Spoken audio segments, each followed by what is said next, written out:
Os congestionamentos e a má condução no trânsito podem ser um verdadeiro teste à paciência de quem vai ao volante de um carro. Desacatos e trocas de palavras são frequentes e muitas vezes resultam em casos de violência entre os condutores. A praça foi para a rua saber a opinião de quem anda na estrada. Cândido dos Reis é o nome desta rua de Vila Nova de Gaia, onde há 2 semanas um homem foi esfaqueado. Tudo porque demorou a estacionar o carro. Foi por causa do trânsito lá embaixo, com o chanfere e com outro carro. Um que vinha num táxi e outro que estava, por jeitos, mal estacionado. E aí houve uma conversa mais alta e o táxi foi-se embora. Outro entrou numa loja, pegou numa faca e espetou no batom. A polícia já prendeu o suspeito desta agressão que nasceu no trânsito, mas na estrada os desacatos acontecem com frequência. Os congestionamentos e a má condução alheia tornam os condutores impacientes. Na pior das hipóteses, trocam-se palavras e também atos de violência. Já alguma vez se irritou no trânsito? Acho que é normal toda a gente se irritar no trânsito. Acho que as pessoas normalmente têm alguns desacatos que são provenientes do mau fluxo de trânsito na cidade, às vezes, e também, às vezes, as normas cívicas das pessoas também não competem com a compatibilidade do trânsito e do respeito que se deve ter perante os outros condutores. Quando era mais jovem, algumas vezes. Hoje em dia, sou um bocadinho mais calmo, mais tolerante. É todos os dias, quase. Porquê? Por exemplo, o problema das senhoras a guiar. Eu acho que deveriam dar às senhoras um carro com o formato de uma máquina de lavar, porque assim, eu vou dizer uma coisa, a gente sabia que era a senhora, desviava-se dela. Já confrontou algum condutor? Não, eu fujo a isso, pá. De vez em quando mandamos assim uns desabafos para o ar, levantamos os braços, mas cara a cara parar e sair do carro, ainda não. Ora bem, os gestos qualquer um faz.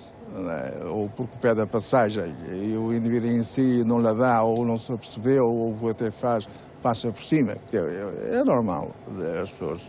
Mas já presenciou alguma situação? Já fui insultado e já tive um condutor aqui já há muitos anos que puxou de uma pistola para mim.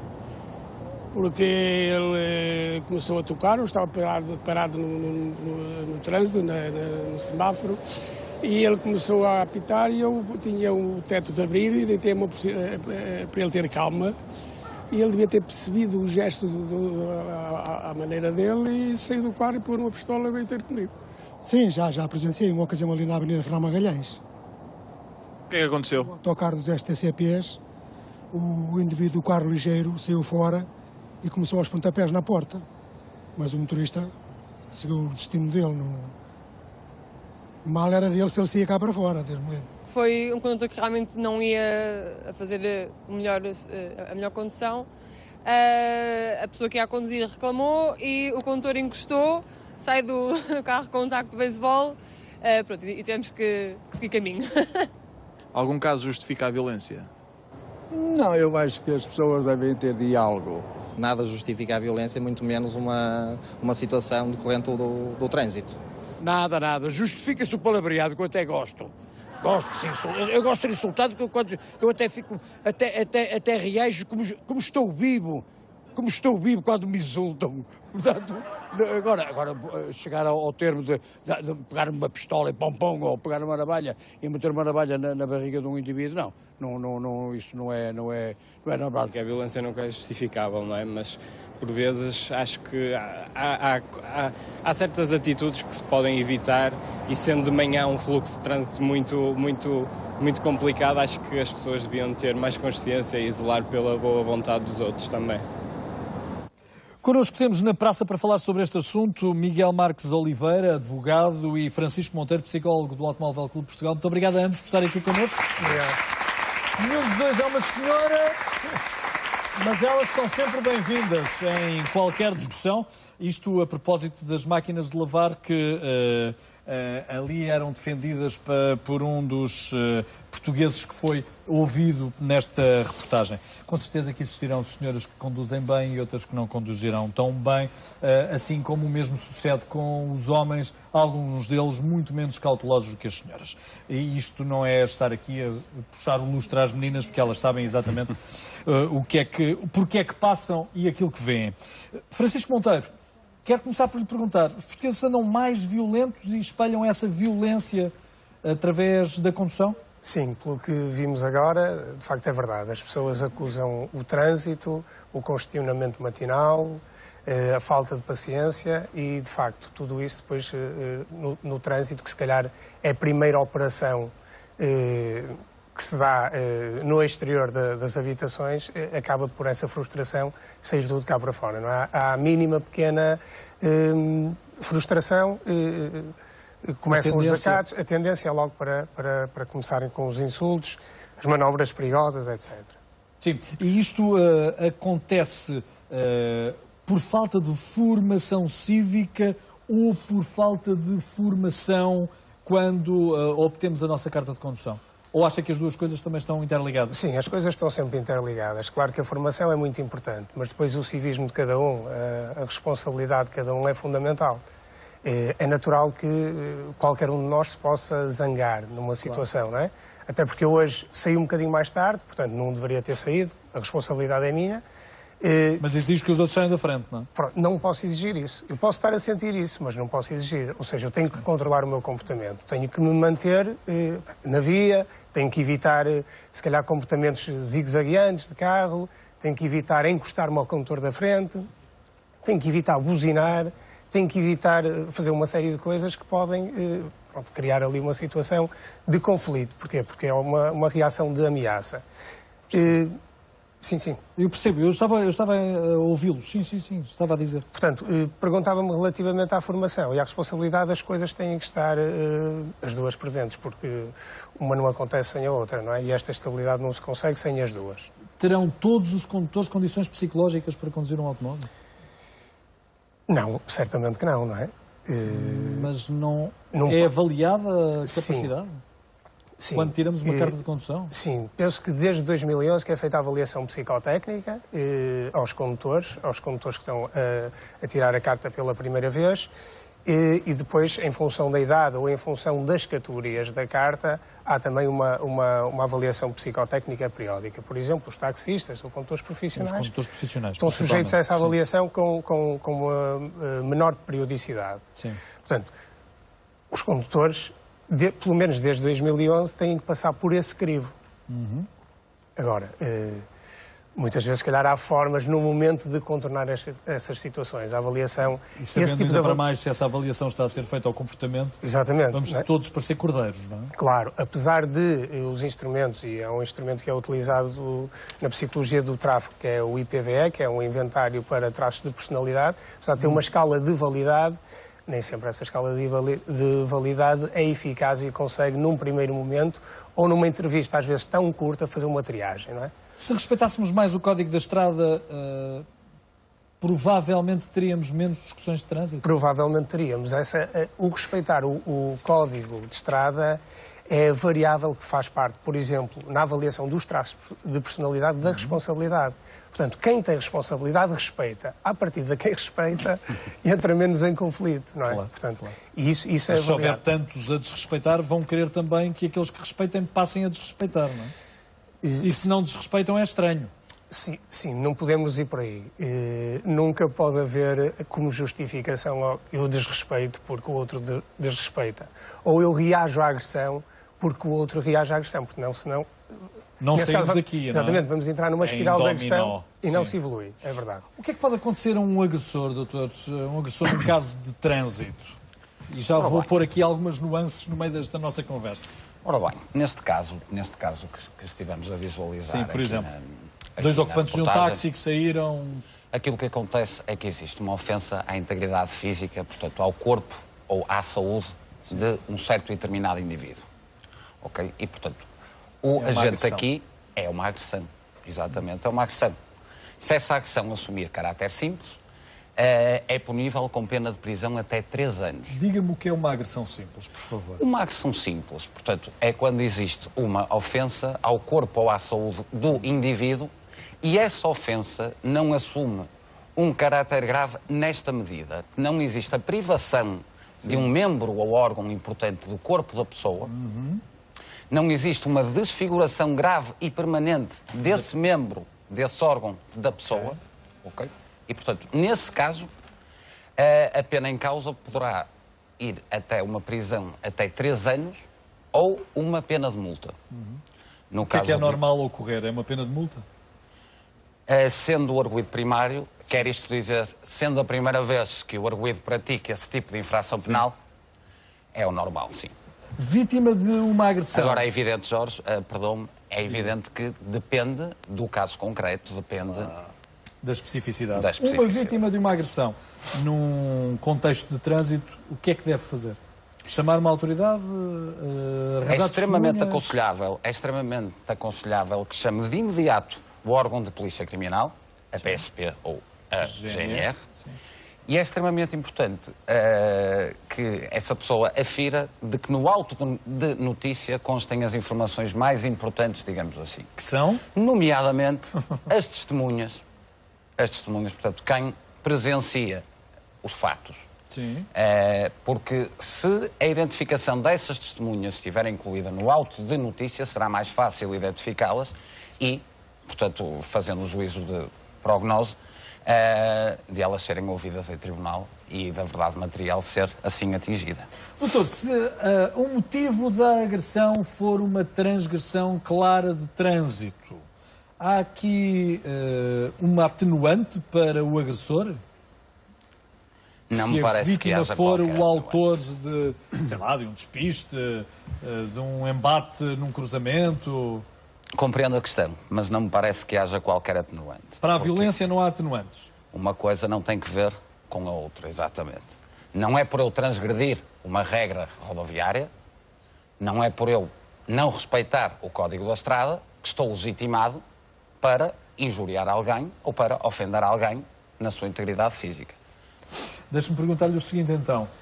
Se reagirmos a uma ofensa, a reação também tem que ser proporcional à ofensa que nos foi dirigida? Se for palavrão, é palavrão. Se for violência física, é violência física? Com certeza que não, com certeza que não. Não me parece que haja qualquer adequação ou qualquer proporcionalidade neste caso. Eu se transgrido uma regra de trânsito. Sim.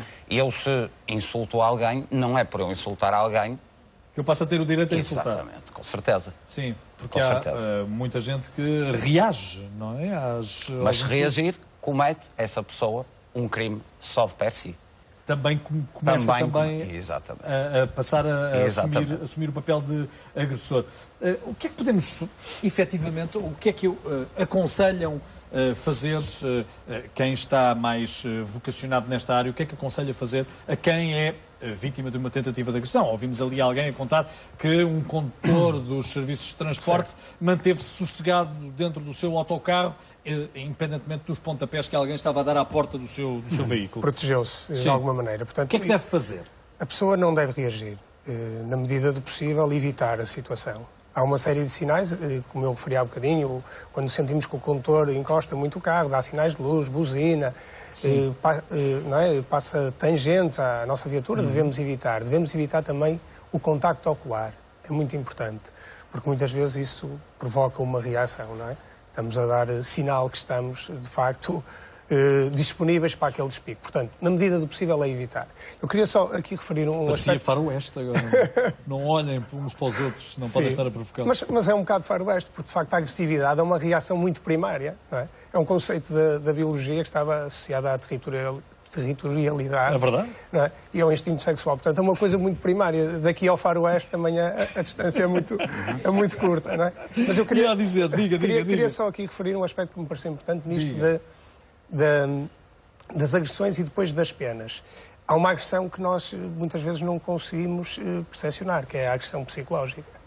E temos pessoas profundamente aterrorizadas, e quando eu digo aterrorizadas é com fobia para conduzir, porque, em algum já foram momento, vítimas. Exatamente, já foram vítimas. E pessoas que ainda não tenham sido vítimas, muitas vezes não conduzem com medo de o ser. Sim, percebo. Nós, inclusivamente, no ACP temos um programa a decorrer que se chama, no âmbito da psicocondução, que é a machofobia, para condutores que têm fobia para a condução, que recebemos precisamente esses casos. Casos de pessoas que muitas vezes relatam ou porque tiveram uma situação traumática e deixaram de conduzir, mas muitas vezes não conduzem em resultado do caos que o trânsito se torna. Sim. Muitas pessoas verbalizam que quando ouvem uma buzina ou uma sirene, atormentam-se e querem sair de imediato da viatura. Francisco, este preconceito em torno das mulheres... Não faz sentido. Mas também existe, não é? Sim, eu acho que cada vez menos. Muito entre os homens, talvez. Não tenho essa percepção. Num contexto clínico não consigo perceber. Não houve queixas? Acho que as coisas estão muito iguais em termos de mulheres a conduzir e homens a conduzir. E a condução não tem a ver com o género. Claro. Tem a ver com as pessoas. Miguel, há muita gente que, por defesa disso, tem tacos de beisebol dentro das suas viaturas, tem alguma arma que diz que o melhor é mantê-la por perto porque nunca sabe aquilo que vai encontrar na estrada. Esse tipo de situações, Jorge, é extremamente frequente, todos temos conhecimento disso. Contudo, é bom que as pessoas tenham noção que esse tipo de atitude consubstancia a prática de um crime de detenção de arma proibida, porque nós não podemos andar com tacos de beisebol no carro, porque evidentemente que é para a nossa defesa e para agredirmos alguém. Não por sermos praticantes de beisebol. Exatamente, com certeza. Claro. Deixe-me perguntar-lhe o seguinte, no caso de um acidente em que se percebe imediatamente que não há qualquer espécie de entendimento e há até agressão verbal, o que é aconselhável fazer? Isto pergunto a um e ao outro, quer em termos legais, quer em termos psicológicos. Há um acidente, o mais comum, um toque por trás, mais comum que acontece no dia-a-dia. Se um dos condutores partir imediatamente para a agressão verbal, o que é que o outro condutor deve fazer? Telefonar para as autoridades? Sim, essencialmente apenas não manter diálogo? Tentar manter o diálogo na medida do possível, Sim. mas nunca entrar no mesmo registro de comunicação. Certo. Não é?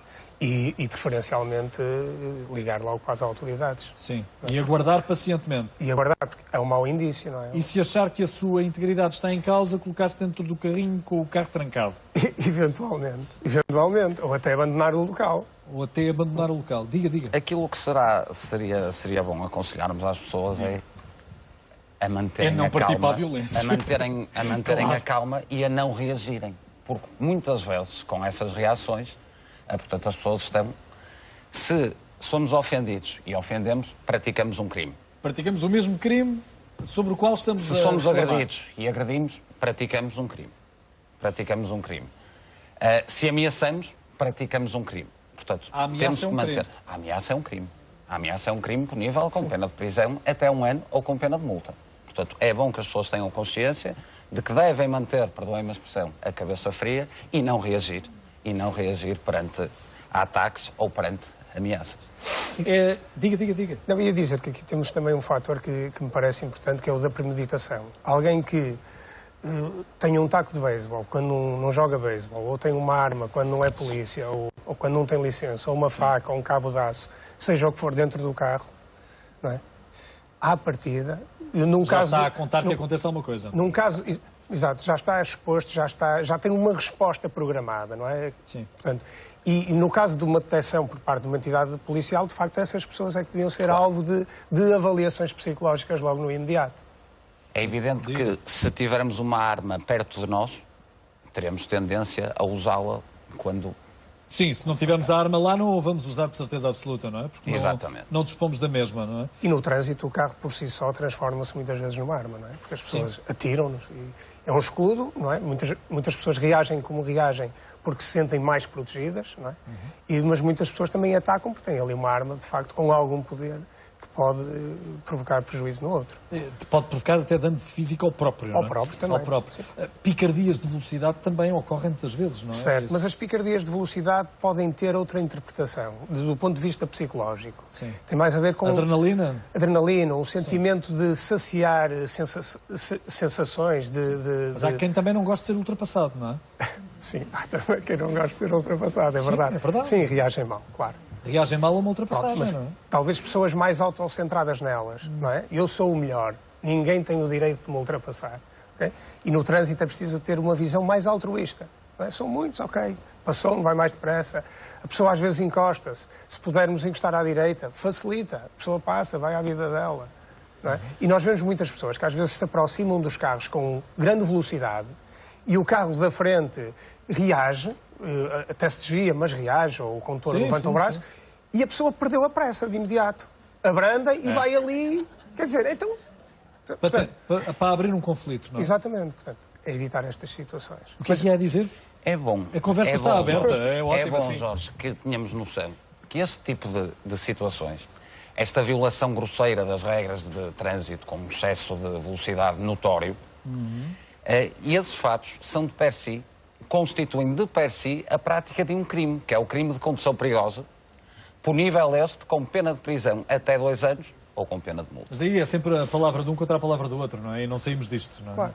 Exatamente. E essa aplicabilidade é muito reduzida, penso eu. Mas é claro que existem provas, existem sinais na estrada, por exemplo, o derrapar de pneus, portanto, que podem ajudar a atingir a verdade dos fatos. Seria aconselhável fazermos esse teste com uma periodicidade mais curta, todos os condutores? Seria aconselhável, dado que manifestamente nós percebemos que há cada vez mais queixas de violência neste meio automóvel? Não sei, talvez o caminho não seja esse, fazer com menor periodicidade. Agora, ao mais pequeno sinal, acho que essa avaliação deve ser feita. Autoavaliação, não estou...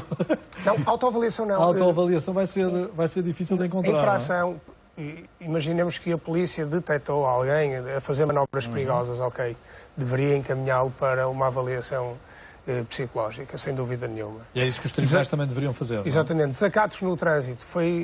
Houve um conflito, houve desacato, esteve presente num desacato. Avaliação psicológica. As sentenças em certas e determinadas situações, perdão-me interrompê-lo, os tribunais já fazem isso, nomeadamente no acompanhamento da pena, mesmo até na inibição da condução, já acontece, não é? A crimes de condução sob estado de embriaguez, portanto, na execução da pena, portanto, a Direção-Geral da Reinserção Social acompanha a pena e, portanto, está atenta a esse tipo de situações. Mas é muito difícil também fazer uma avaliação de civismo, não é? Cada vez que alguém vai mais difícil, tirar uma carta de condução ou revalidar a mesma, não é? Sim. É muito complicado conseguirmos perceber alguns parâmetros, se temos respeito pelos outros ou não. Sim, sem dúvida nenhuma. É toda uma questão também de respeito, não é? Precisaríamos de mais tempo e não é viável. Somos muitos a conduzir e não são só os profissionais que conduzem. Pior ainda, se for um profissional da área, um motorista, quer seja transportes públicos, transportes urbanos, transportes de mercadorias. É evidente que, sendo alguém que tem esse especial dever de cuidado em virtude da profissão que desempenha, a pena, nesse tipo de casos, terá que ser adequada concretamente ao indivíduo e às concretas necessidades do indivíduo. Sim, e os critérios de diagnóstico são diferentes. São diferentes, sim. Sim, as variáveis são sempre... Há sempre uma exigência maior para condutores profissionais, como é óbvio. Portanto, voltamos a repetir, se sentir agredido, não responda. Sim, o melhor é não reagir, não responda, não olhar. E, se possível, nem sequer olhar para quem está a agredir, quer verbalmente, quer tente fisicamente fazê-lo. É isso? Verdade, Esse é o melhor conselho que podemos deixar. Muito obrigado a ambos por terem estado aqui connosco na praça. Obrigado. Por falar neste ato tão simples que é o da condução de uma viatura.